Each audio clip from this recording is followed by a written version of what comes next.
Top of the morning, everyone. Happy Thursday. Thank you for tuning in to The Dose. Jereme Kleven here, joined by the magic man, Mr. Mark Hutchins, and the beast behind the glass, Mr. Byron Filson. Gentlemen, keep it clean. We have a classy lady in the house today, Miss Lisa Roberts, back for round 3. Hello. Hello, good morning. Thank you again Good for morning, joining good morning. us. Thanks for coming back. Of course. We didn't offend you that bad, which is good. No. Or Byron didn't offend Close. you that bad. I considered Byron not did. coming, but here I am. Here I am. I made it. Fantastic. Well, good Very morning. good. Guys. So you are, like we said, a rock star, a rising rock star in our industry, continuing to grow every year. Have you literally grown your business every single year? Every year. Every year for the last 5 years? When you've I been thought at I it? wasn't going to grow anymore, I've doubled. That's amazing. That's amazing.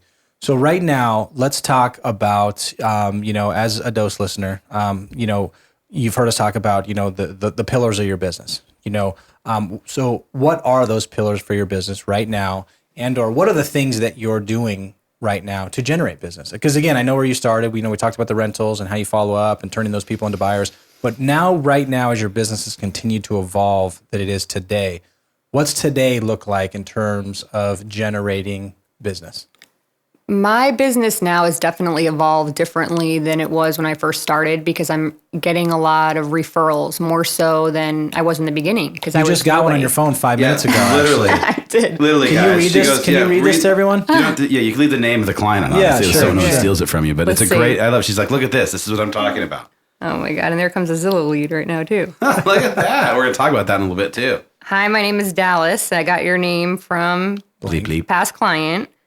We're in the market for our first home, and he recommended we reach out to you. Let me know when would be a good time to talk. Have a great day. So what do you attribute that to your client? That you deliver a high level of service to this individual that they refer to him, that you follow up with them regularly? Yeah, What do you attribute that to? even after the transaction's closed, I'm still talking to my clients. After we close, no matter what they need, I'm there. If they You're a have resource. questions, I'm a resource. If they have questions, if they're trying to do some remodeling or they just want to know the, value of what their property is. I mean, in my CRM system, every quarter I'm sending emails of, hey, the value in your neighborhood is X. Yeah, do I think they're going to sell in 5 years? No, but I'm sure they're interested to know what their property value is, and at least they're getting my name and remembering me, every quarter at minimum. So Does the phone, text, all those types of communication play in? How do they play in? yeah, I mean, picking up the phone, I have no problem picking up the phone, talking to my clients, texting them, seeing how things are going. If I'm randomly showing a property in a community that I've already closed a transaction in for one of my other clients, I'll send them a text real quick. Hey, I'm showing blah, blah, blah down the street. Just thought I'd say, hey, my client's interested in it. We're going to be submitting an offer. You're going to have new neighbors and their husband and wife with a 5-year-old kid, and, just talking to talk. And then, that generates a month later, they're sending me a referral. And I don't know if it's because I reached out to them, but I'm really just generally reaching out to them anyway, just to see how things are going every time you get a chance. I mean, you always need to be selling in this business no matter what. And I just enjoy helping people and doing that. And I like when you said you always need business. Yeah. Sorry. I like when you said that you always need to be selling, and whether it's necessarily, maybe not a hard sell, obviously, but adding that value, right? Yeah, and being that resource. A couple of years ago, I was telling you guys off air about, I was in a lamp store and I was, I had just moved into a house and I was in between appointments and I was wearing my name tag and I was in the lamp store, walking around, and a guy comes up to me and said, "Excuse me, ma'am, can you switch out these lampshades with, these lamps?" And I'm like, I don't work here. I'm a realtor. And he looks at my name tag and he's like, "Really?" He's like, "Well, do you want to sell my house?" Oh my God. Yes, I do. And I said, yes, I'd love to. And I said, you know Yes, what? I I have a do. ton of marketing material in my car. Let me grab it. I ran into my car, grabbed marketing material. I ran over to him. I said, listen, this is what I can do for you. Here's some of my marketing material. Bring it home to your wife. I'd love to come by and take a look at your home. And sure enough, their home was a property in Paradise Valley that I had listed for $2.35 million. And Beautiful. You're just super cool. So if I it's wasn't game, wearing my name tag, then and talking to him, then that definitely wouldn't happen. but it's game on all the time. Even though when you're in a lamp store and you're shopping or you're doing whatever, at least you still have your name tag. You're ready to go to work, or you're technically to a degree at Always work, wearing your name 24/7. tag. That's huge. I think the question the listeners have too, did you find the right lamp that you needed? Do you did. still have the lamp? I have all the light fans in my new house. All right. So you're wearing your name tag on. You're on the money, on point, 24/7. 24/7. Always available. Always a resource.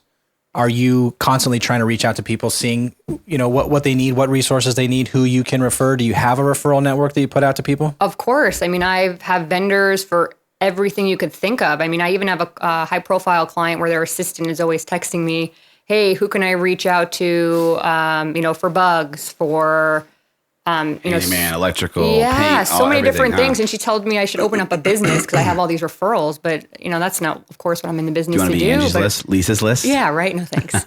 But I'm just there to help. And I'm not doing it because I'm necessarily going to get something out of them. I also want to help them. They hired me originally for a reason. And when they ask, the questions they ask, I want to have the answer. And if I don't have the answer, there are forums online on Facebook that you can go on and ask people. If you don't know the answer, there are other agents that want to help you and they have the answer. So many resources to get the answer. But you want to be that wealth of knowledge. You want them to reach out to you for that stuff. I mean, we had somebody say, like, I have my clients reach out to me and say, like, where's like the best place to get dinner? It's like, well, you're their realtor, but you know what? Who cares? Call me for anything. Right. Call me for anything to strike the conversation. So that's good. I mean, you clearly have a very good connection with your clients. And you got to be quick to. I'm good with my clients, but you got to be quick when it comes to anything. I mean, we were talking earlier about calling on canceled and expireds. Right. So do you do that? Do you hit the phone? I haven't for quite some time, but because I just have been very busy and blessed, and unfortunately I haven't needed to or wanted to expand my business even further. But I remember one time I was calling and I had called on a expired, and it was a property up in 85255. And when I did it the old-fashioned way, looked it up in the white pages, I found someone I found someone with the same first name and last name, both the husband and the wife, but that person was in 85259. And I figured, well, maybe it's the same person. Heck with it. I'm just going to call this person and ask them why they took their house off the market. So I call up this woman and she answers the phone. And I said, hey, on 123 Main Street, why'd you take your home off the market? Well, my house was never for sale. I never took it off the market.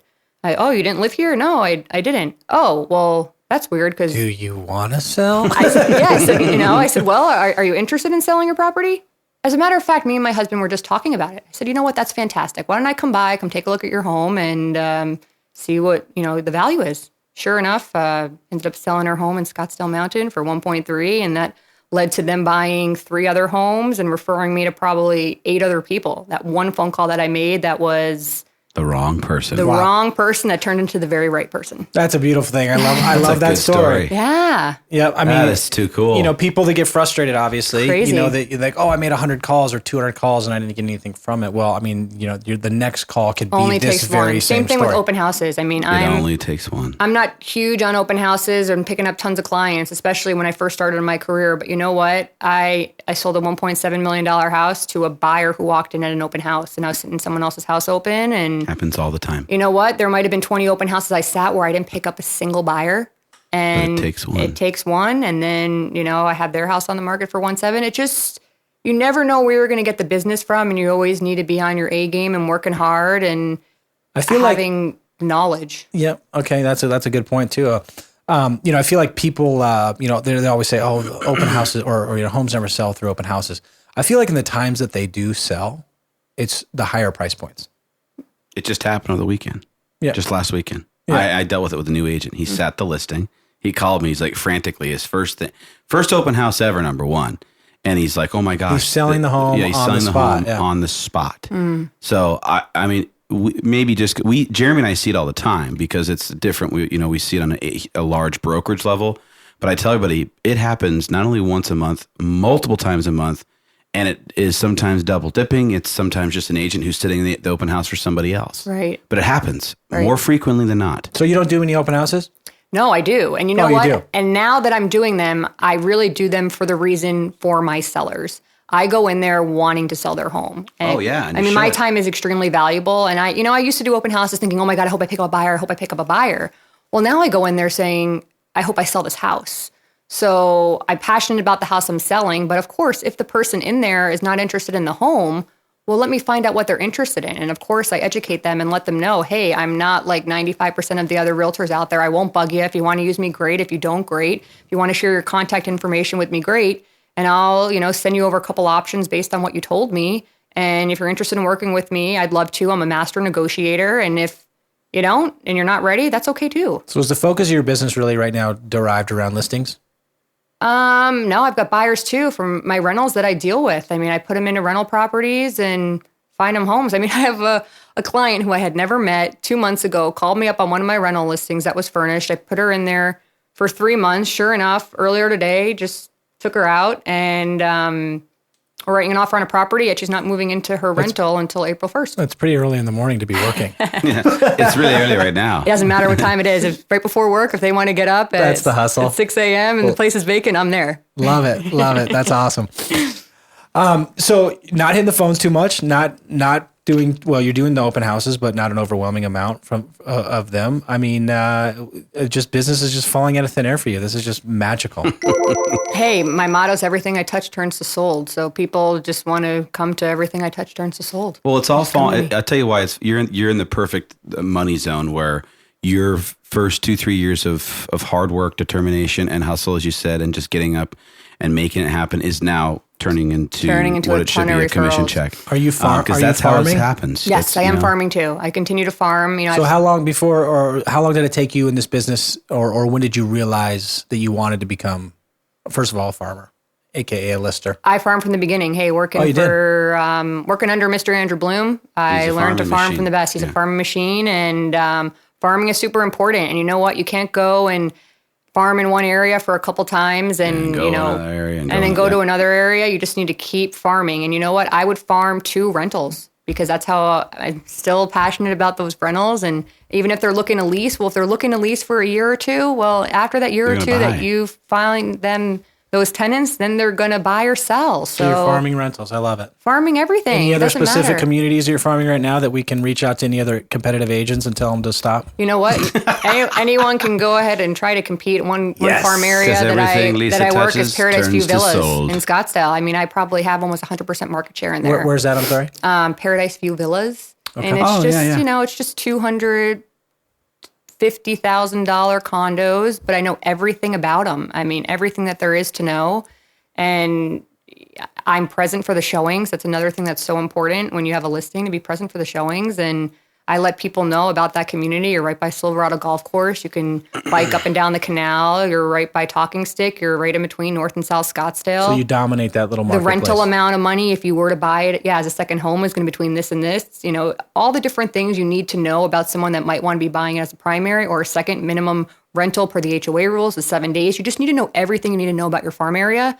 Otherwise, you're not an expert. So you have to be. Yeah, Mark was talking the other day. I mean, people that ask you, obscure questions. Where's the best place to go to dinner? What's the best cleaning or dry cleaners in the town? I mean, you need to be that source for everything across the board. It's not just real estate. Well, let's stop there and let's have some fun tomorrow. We got a few questions for you tomorrow. We're going to ask you some fun ones. Oh, can't wait. And then also we're going to talk about goals, production. Oh yeah, well, you're coming back tomorrow. Yeah, so you don't have a choice. So all right. Even though you got all those listing appointments, all those buyers coming out of thin air, can't handle it. You got to do it. Yeah, crazy. All right, guys. We talk when it's time to get a buyer's agent for you. Yeah, I need help with that actually. Okay. With a buyer's agent?